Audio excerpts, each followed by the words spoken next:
नमस्कार, आप देख रहे हैं study for awareness digital Swaraj mission. दोस्तों, डिजिटल स्वराज मिशन नाम की एक रिपोर्ट निकली है और इस रिपोर्ट भारत सरकार के कान खड़े हो गए हैं। तो इस रिपोर्ट में क्या क्या है हम लोग अंदर जाकर के देखेंगे। और इस रिपोर्ट के प्रकाशन करने वाला आपका संस्था है GTRI।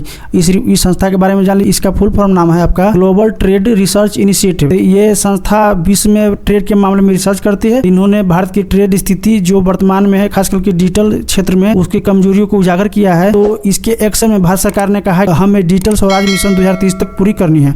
इस रिपोर्ट में कहा गया है इंडिया से reliance on US software cloud service social media platform poses echo vulnerability.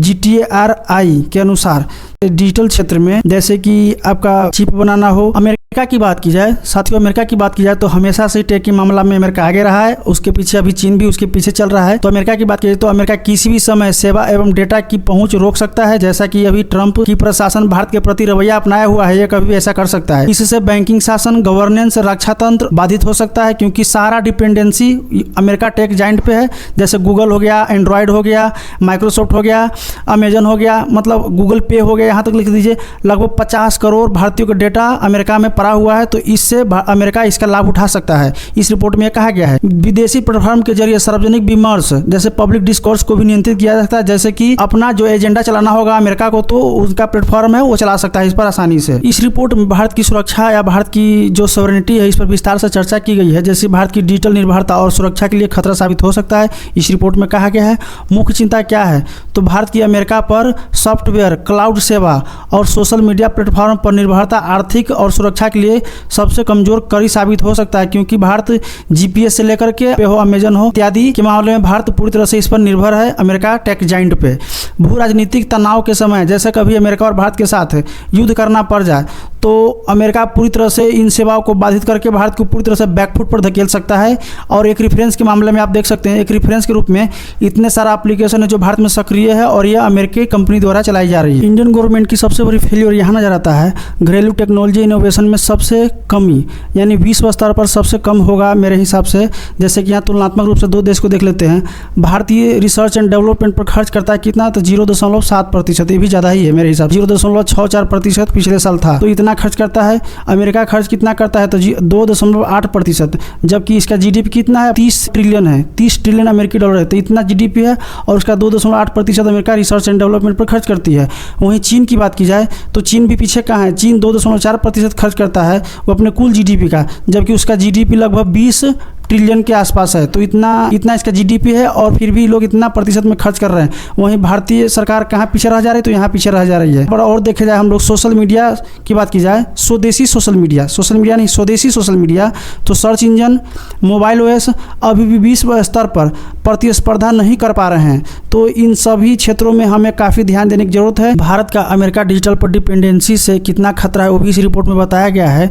तो भारत के लिए खतरा क्या क्या हो सकता है अगर अमेरिका ने विंडो, एंड्रॉयड या क्लाउड सेवा रोक दी, तो भारत का डिजिटल ढांचा रातों रात ठप हो जाएगा। इसके उदाहरण हम लोग पहले 6 महीना पहले इसका उदाहरण हम लोग देख चुके हैं। जैसे माइक्रोसॉफ्ट का विंडो करप्ट कर गया था तो पूरे विश्व में हाहाकार मच गया था और भारत भी उस घटना से पूरी तरह से प्रभावित हुआ था। तो इस तरह के उदाहरण हम लोग ने देखा है। 50 करोड़ से अधिक भारतीय स्मार्टफोन गूगल एंड्रॉयड पर चलाते हैं। जो भी वर्तमान में एंड्रॉयड फ़ोन है भारत में चलता है, लगभग 50 करोड़ से अधिक भारतीय चलाते हैं। तो ये सभी कहाँ चलता है, तो गूगल के एंड्रॉयड सिस्टम पर चलता है।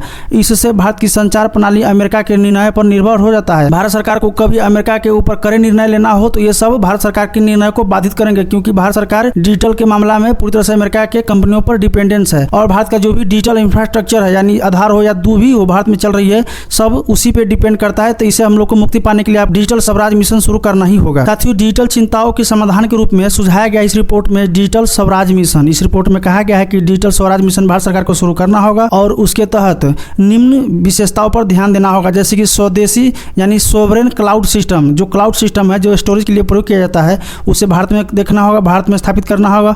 स्वदेशी ऑपरेटिंग सिस्टम OS, स्वदेशी ऑपरेटिंग सिस्टम भारत में शुरू करना होगा। उसके बाद से घरेलू सुरक्षा, साइबर सुरक्षा, इस पर भी भारत सरकार को ध्यान देना होगा। डेटा आधारित AI नेतृत्व, इस पर भी भारत सरकार को ध्यान देना होगा। जैसे OS के मामले में भारत OS एक विकल्प के रूप में सामने आया है। डेटा आधारित AI नेतृत्व शुरू करना होगा, भारतीय कंपनियों को इसमें आगे आना होगा और भारत सरकार को भी इस पर पहल करना होगा, तभी डिजिटल स्वराज मिशन पूरा हो पाएगा। डिजिटल सेवा में कैसे आत्मनिर्भर बना जा सकता है, भारत इन देशों से सीख सकता है, जैसे यूरोपियन यूनियन हो गया, ये चाइना हो गया, और ये दोनों ये तो संघ है, और चीन, ये आपका एक बहुत बढ़िया उदाहरण है कि कैसे आप अपने देश को डिजिटल आत्मनिर्भर देश बना सकते हैं। जैसे कि यूरोप के देख लीजिए, ये सोवरेन क्लाउड बना रहा है, सोवरेन क्लाउड सिस्टम बना रहा है, जहाँ पर उनके देशों का जो भी डेटा होगा उनके देश में स्टोरेज की जाएगी। एक डिजिटल मार्केट एक्ट लागू किया वहाँ के सरकार ने, ये यूरोपियन के जो गवर्नमेंट है वहाँ के सरकार ने डिजिटल मार्केट एक्ट लागू किया है। यूरोप का डिजिटल मार्केट एक्ट 2022 से लागू है, और वहीं यूरोपियन सोवरेन क्लाउड 2025 के अंत तक लॉन्च होने की पूरी उम्मीद है, और ये हो जाएगा क्योंकि वहाँ टाइम पे सब कुछ होता है। ये देख सकते हैं किस तरह से वहाँ आत्मनिर्भर बन रहे हैं इस क्षेत्र में।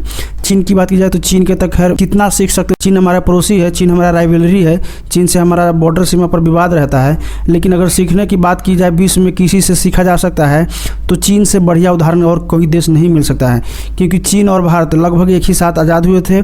1980 के दशक तक भारत और चीन का GDP एक जैसा ही था, लेकिन उसके बाद से चीन ने जो उड़ान मारी है, भारत उसके आसपास भी नहीं टिक पा रहा है।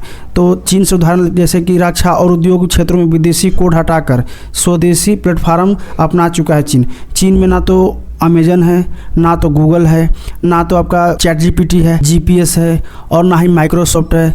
यानी चीन का जो भी व्यवस्था है चीन के द्वारा खुद ही डेवलप किया गया है। तो इस मामला में चीन से हम लोग सीख सकते हैं कि स्वदेशी डिजिटल इंफ्रास्ट्रक्चर कैसे स्थापित की जाती है। डिजिटल स्वराज मिशन को चरणबद्ध तरीके से किस तरह के लगाया जाएगा, ये सारे योजना उसमें दिया गया है इस रिपोर्ट में।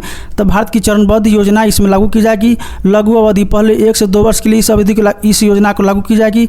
इसमें महत्वपूर्ण काम क्या करना होगा, तो महत्वपूर्ण डेटा के लिए सॉवरेन क्लाउड यानी क्लाउड होस्टिंग अनिवार्य करना होगा, यानी भारत में क्लाउड सिस्टम शुरू करना होगा। जैसे बड़े बड़े कंपनी हो, चाहे मेटा हो या गूगल हो, इन सबको करना होगा कि आपका जो स्टोरेज क्लाउड है वो इंडिया में स्थापित करें। इसके कुछ उदाहरण दिए जा सकते हैं, जैसे भारत में अभी शुरू किया गया है। जैसे आपका एग्जांपल मैं बता दूं तो आपका ओथो, शिवा, भारतीय एयरटेल, टाटा कंसल्टेंसी, TCS जैसे है, Tata communication and E2E network, इन सभी कंपनियों भारत में अपना जो डिजिटल क्लाउड सर्विस है करना शुरू कर दिया है, यानी स्थापना करने का प्रयास किया है। भारत में डिजिटल क्लाउड सिस्टम स्थापित की जा रही है इन कंपनियों द्वारा, हालांकि छोटे लेवल पर लेकिन की जा रही है।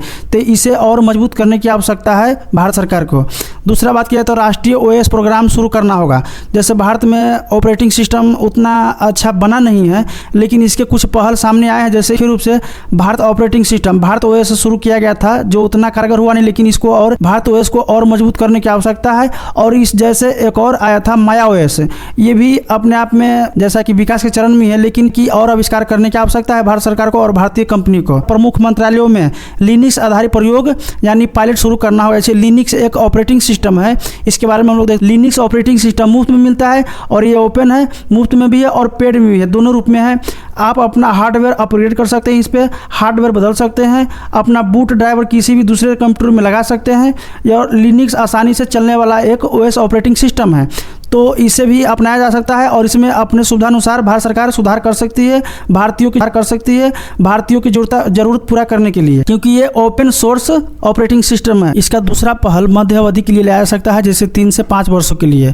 इसमें सरकारी प्रणालियों को पूरी तरह से भारतीय सॉफ्टवेयर पर स्थानांतरित करना होगा, तभी तो ये आगे बढ़ेगा। उसके बाद से पब्लिक एंड प्राइवेट साझेदारी पर आधारित साइबर सुरक्षा संघ यानी कंसोर्टिया बनाना पड़ेगा, तभी भारत अपने आप को दुनिया के खतरों से निपट सकता है और बचा सकता है। जैसे कि भारत में शुरू किया गया है भारत OS, इस करना होगा इसको, और हालांकि विकास के चरण में है, सुधार के अभी इसमें बहुत सारी गुंजाइश है, लेकिन इस पर और रिसर्च एंड डेवलपमेंट किया जा सकता है। माया OS है, ये भी एक विकास के चरण में ही है, इसमें भी और सुधार करने की आवश्यकता है। उसके बाद से भारत में इसको रोल आउट करके एंड्रॉयड से मुक्ति पाया जा सकता है। दीर्घावधि पहल की बात की जाए तो यहाँ पर देख सकते हैं 5 से 7 वर्ष में इसको रोल आउट करना होगा। क्लाउड सेवाओं में समानता प्राप्त करना होगा, जैसे कि क्लाउड सेवा जो भी की जा रही है वो सभी को पर्याप्त मिल रहा है कि नहीं मिल रहा है, किसी को भेदभाव तो नहीं किया है, इस टाइप से समानता प्राप्त करना होगा। रक्षा और महत्वपूर्ण क्षेत्रों में विदेशी OS को पूरी तरह से हटाना होगा। रक्षा क्षेत्रों में या फिर महत्वपूर्ण औद्योगिक क्षेत्र हमारे हैं, जैसे कि परमाणु भट्टी हो गया, या फिर हॉस्पिटल हो गया, या फिर इस टाइप इलेक्ट्रिक ग्रिड हो गया। इस समय जैसे कभी कभी साइबर सुरक्षा की समस्या उत्पन्न होती है, तो वहाँ पर अपना देसी OS स्थापित करके इस समस्या से मुक्ति पाया जा सकता है। वैश्विक स्तर पर प्रतिस्पर्धी ओपन नेटवर्क प्लेटफॉर्म को तैयार करना होगा, तभी हम लोग दुनिया के सामने कदम से कदम मिलाकर के चल सकते हैं और अमेरिका जैसे प्रतिद्वंदी को सामना कर सकते हैं।